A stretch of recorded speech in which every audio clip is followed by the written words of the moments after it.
le journal.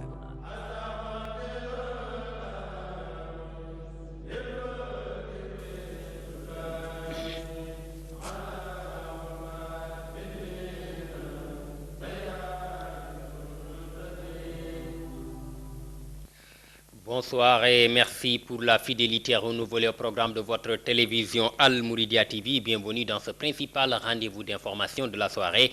Voici les titres. Au sommaire de cette édition, dernière réunion d'évaluation et de mise à niveau en vue de la nuit de Laylatul Qadr, autorités administratives et membres du comité d'organisation tirent un bilan satisfaisant de cette rencontre. Et puis, préparatif des grandes journées culturelles Cheikh Ahmadou Bamba, la caravane du comité de pilotage était ce samedi à Diourbel avec une forte mobilisation des populations du Baoul. Sur l'international Espagne, le Parti populaire remporte les élections législatives hier sans toutefois obtenir la majorité.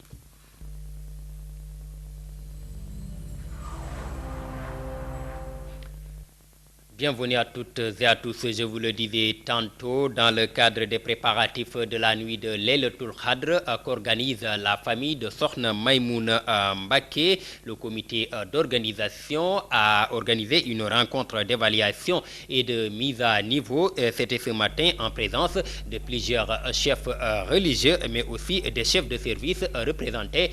Également, il y avait le préfet de Mbacké. Je vous propose de suivre ce compte-rendu.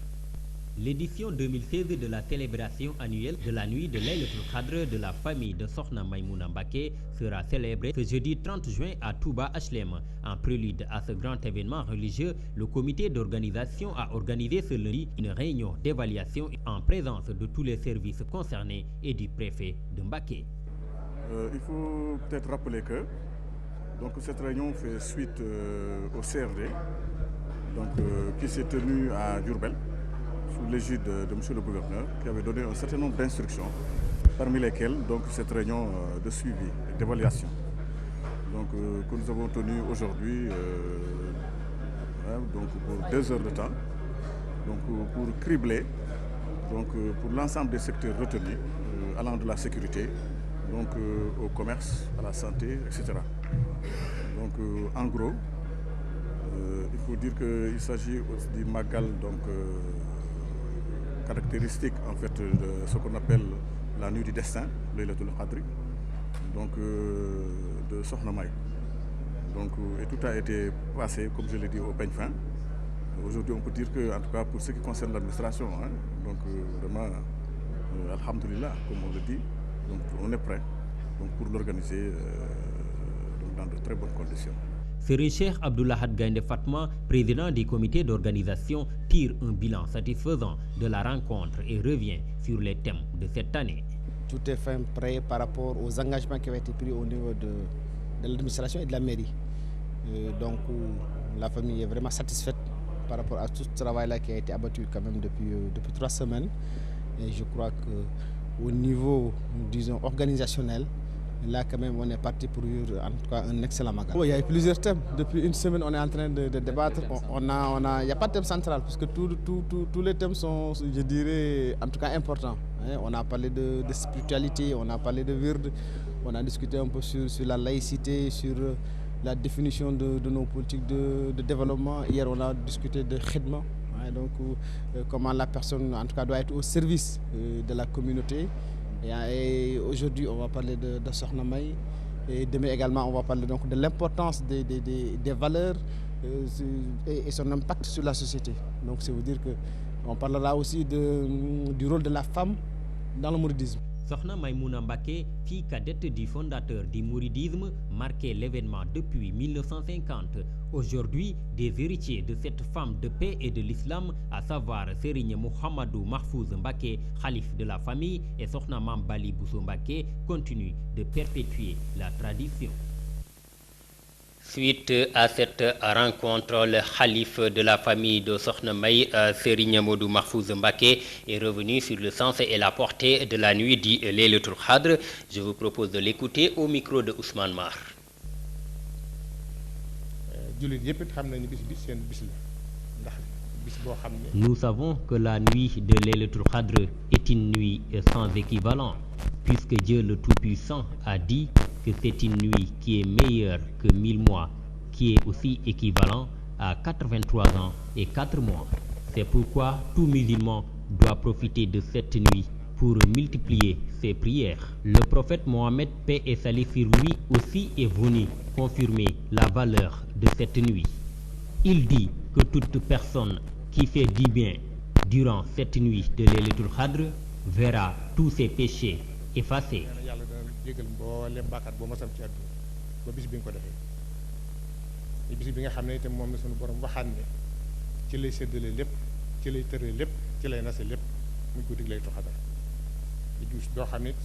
Notre Seigneur revient pour dire aussi que c'est durant cette nuit qu'il a tout partagé dans ce monde.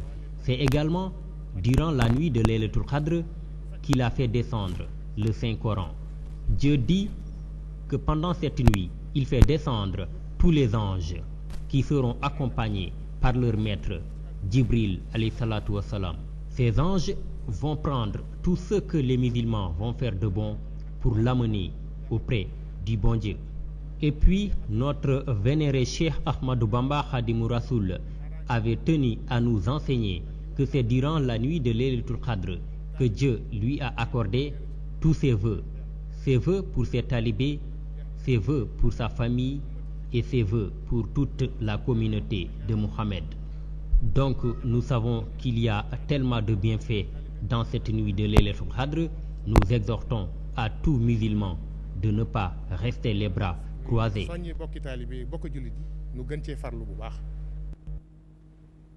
C'était à l'instant donc Serigne Modou Mahfouz Mbacké, le khalife de la famille de Sokhna Maïmouna. Il faut donc le rappeler, la célébration donc de la nuit du Laylatul Qadr pour cette famille est retenue pour le jeudi prochain, 30 juin 2016. En prélude aux grandes journées culturelles chez Ahmadou Bamba, prévues les 16, 17 et 18 juillet 2016 à Dakar, la caravane du comité de pilotage était ce samedi à Diourbel pour une séance d'animation et d'information. Une forte mobilisation des disciples a été notée. Biran Diop et Issa Pouya. L'étape du Diourbel de la caravane des grandes journées culturelles chez Ahmadou Bamba, les 16, 17, 18 juillet à Dakar, a été un succès en termes de mobilisation et d'organisation. La cellule de Diourbel a réussi le pari de l'intégration des anciens qui ont fondé Hizb ut-Tarqiyyah. Nous avons cheminé avec Hizb ut-Tarqiyyah et nous continuons à perpétuer les valeurs qu'incarne le Hizb ut-Tarqiyyah, qui sont les valeurs du mouridisme. C'est un événement qui est venu à son heure, 40 ans. C'est un nombre assez significatif dans la valeur musulmane. C'est tout à fait honorable que Hizb ut-Tarqiyyah, pour marquer ses 40 ans, avec toute la communauté mouride, avec toute la communauté musulmane, pour magnifier l'action de Cheikh Ahmadou Bamba dans tout le monde. L'animation culturelle de Diourbel était une occasion pour montrer la nouvelle option de la Dara Hizb ut-Tarqiyyah, magnifiée par les populations. De manifester effectivement tout mon sentiment de satisfaction par rapport à l'organisation de ces journées-là. Je pense que si elles en sont à leur première édition, je pense que cela quand même agrée le concours de tous les musulmans, et plus particulièrement les mourides. Je pense que c'est pour cette raison qu'aujourd'hui nous nous sommes permis effectivement d'être présents pour célébrer avec vous véritablement cette journée qui rentre dans le cadre de l'organisation des journées culturelles de Hizb ut-Tarqiyyah. Cette rencontre symbolique au cœur du bastion mouride ne pouvait laisser les autorités administratives et locales indifférentes. Donc aujourd'hui, je remarque une forte mobilisation quand même de la population diourbelloise quand même. Aujourd'hui ici présente, donc tout simplement parce qu'ils savent quand même que Serigne Touba a fait 15 ans ici. Donc je crois que ce sont les populations qui devraient normalement être en première ligne. C'est la raison pour laquelle aujourd'hui je suis là avec tous les Diourbellois quand même, pour quand même vous remercier encore une fois. La prestation du Kourel 1 de Hizb ut-Tarqiyyah a mis fin à l'animation culturelle juste avant la prière de 17h.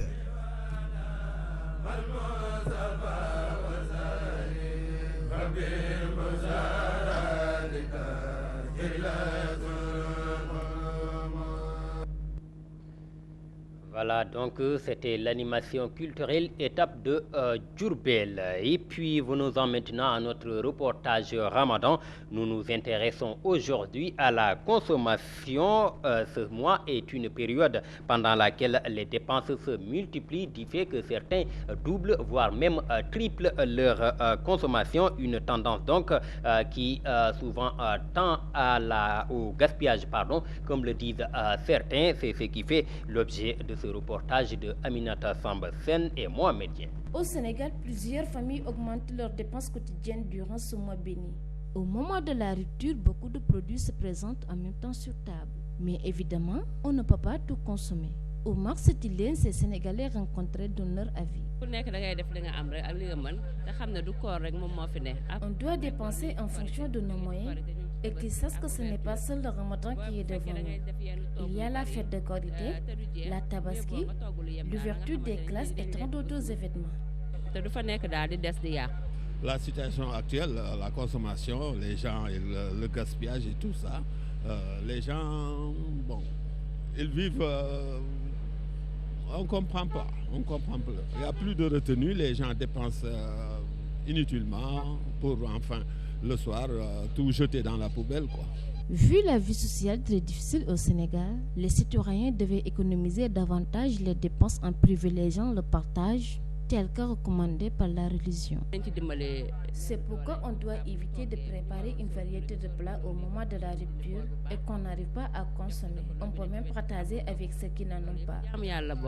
Partager, c'est bien, mais comment partager et avec qui partager? Parce que ce n'est pas toujours évident que ce que l'on prévoit pour partager ira directement aux nécessiteux. C'est surtout ça qui pose problème. Parce qu'il y a beaucoup qui en profitent sous le slogan du partage, de la solidarité et tout ça. Ce vendeur se frotte bien les mains. Cependant, il refuse le gaspillage durant ce mois béni du Ramadan. La vente des produits de consommation se passe très bien. Acheter ce qu'on n'arrive pas à consommer, c'est du gaspillage et on peut même en partager avec les autres frères musulmans. Le mois de Ramadan est considéré comme un mois de solidarité, de partage et de consommation. Mais il faut consommer avec modération.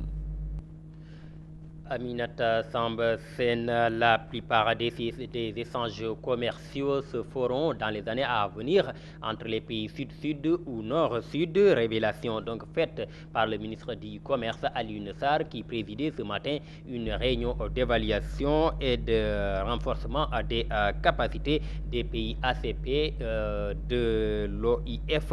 Nous écoutons Alioune Sarr au micro de Aminata Samba Sen. Les accords internationaux ont des impacts très important sur le développement des pays membres des ACP. Vous savez tous que nous avons dans nos pays des programmes nationaux respectifs. Au Sénégal, vous avez le plan Sénégal émergent qui fixe comme objectif de multiplier par 3 le niveau de nos exportations. Tous ces chantiers nécessitent une expertise avérée dans la formulation, dans la négociation, mais également dans la mise en œuvre de ces politiques commerciales. Donc il est important que les ministères en charge du commerce des pays ACP, des organisations régionales comme l'UEMOA, comme la CEDEAO, puissent être outillés pour que durant ces négociations, qu'ils puissent justement défendre valablement les positions de la région au niveau des instances internationales. Et donc l'impact, il est direct, il est réel sur les populations. Donc c'est la raison pour laquelle nous avons soutenu ce programme. Au Sénégal, nous avons des experts qui sont depuis plusieurs années et nous avons justement durant cette journée, demander la poursuite de ce programme, mais également le renforcement davantage de ces experts. Vous avez vu que la plupart des échanges commerciaux se feront dans les prochaines années avec les pays du Sud, soit le commerce Sud-Sud, soit le commerce Nord-Sud.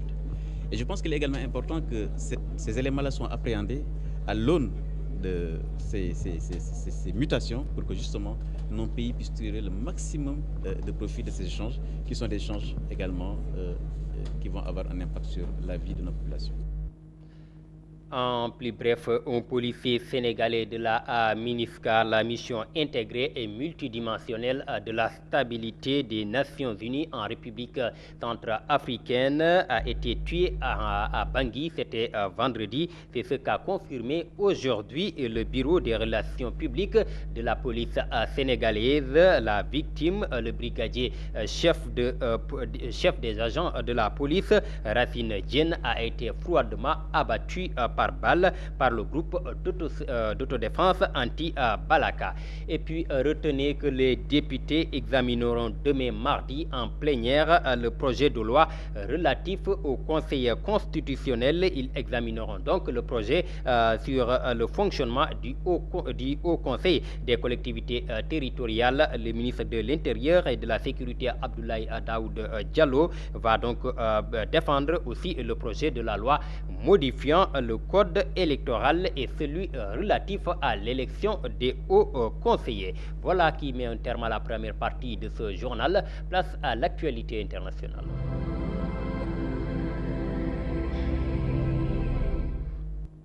Une actualité internationale que nous démarrons en Somalie. Au moins 35 morts, c'est le bilan donné par l'agence espagnole EFE après l'attaque qui s'est déroulée samedi à Mogadiscio. Un hôtel a été la cible d'un assaut à l'explosif et à l'arme automatique, un mode opératoire utilisé par les Chebab qui ont revendiqué l'attentat. L'hôtel Naza Habloud est fréquenté par des hommes politiques et des membres de la diaspora somalienne, une cible de choix pour les insurgés. Espagne, le chef du gouvernement conservateur espagnol est le vainqueur des élections législatives de dimanche.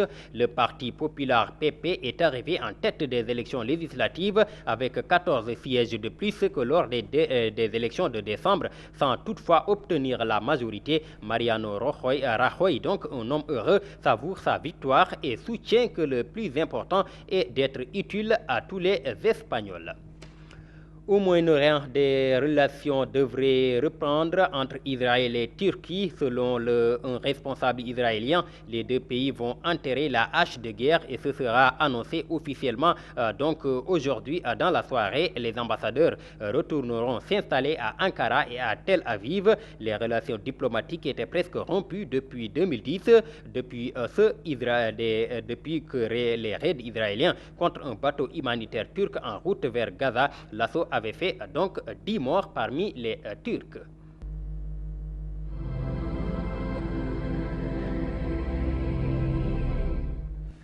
Voilà, chers téléspectateurs du Sénégal comme de la diaspora, c'était tout pour ce principal rendez-vous d'information de la soirée. Merci de nous avoir suivis sur la première chaîne de télévision IP du Sénégal. Retrouvez à 22h30 Mahmoud El Bokoum sur ce même plateau pour le journal en Wolof.